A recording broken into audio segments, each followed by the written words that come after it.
Bon, napesi mbote na batu nyonso pe na mokili mobimba esika moto oyo ayokaka mongongo pe langue oyo nalingi koloba sikoyo vraiment basalami na bino ya mingi. Nalingi na lancer message moko eza vraiment très important et surtout na ba moment oyo tozo traverser na monde ya ba moment moko très difficile.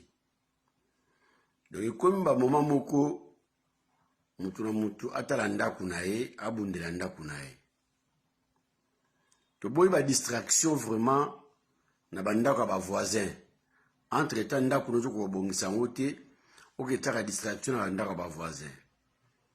Nazolo ba boye par rapport ya message na ina lancé surtout na ba musiciens congolais.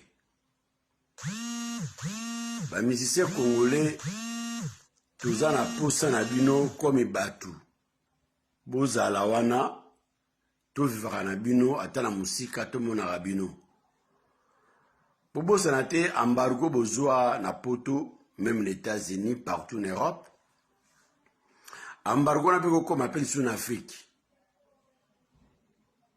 tozo senga ba musiciens congolais nyonso ba oya ba église na ba o ba beta musique ya mokili tozo senga bino yoko moko bozela tango élection osama na Congo ndenge bomesana bopuye bato bapesa bino bambongo biso na Angola tolingi sérieux na Angola tolingi sur distraction te 48 ans ya pouvoir na mboka wana ba jeune mingi lelo ba se retrouver te 48 ans ya pouvoir mingi ba kufa na ba projet na bango ba kende na ona sama bele mingi ba bunda guerre ba bénéficier na guerre en te et lelo to lingi vraiment bonne vraie démocratie na mboka na biso na Angola ba musiciens congolais soko ba bengo ya osala propagande na parti moko songolo pakala na Angola ko yate.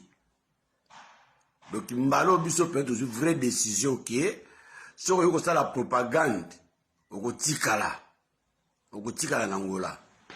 Vous comprenez? Au tikala na Angola, Koffi Olomide c'est la dernière fois qu'on fait un concert à Angola. Pasteur Moïse Mbia c'est la dernière fois na yo qu'on fait un concert en Angola. To lingi l'élection na biso na Angola to sala biso moko bangolais plus que bino batalibanda ba osela biso ba propagande. Non. To sengi vraiment boza na bonne conscience. Ingete. Nanza ona lobby za fond. To boyi. Ba distraction na bino to boyang. Vous comprenez? RDC Zamboka o batangaka ba intellectuel bazalaki partout dans le monde. Mais si jusqu'aujourd'hui beaucoup maîtriser Mboka anate. Alors, bon la distraction en Angola. To yokani l'esprit a bien message oye pendant partout. Merci.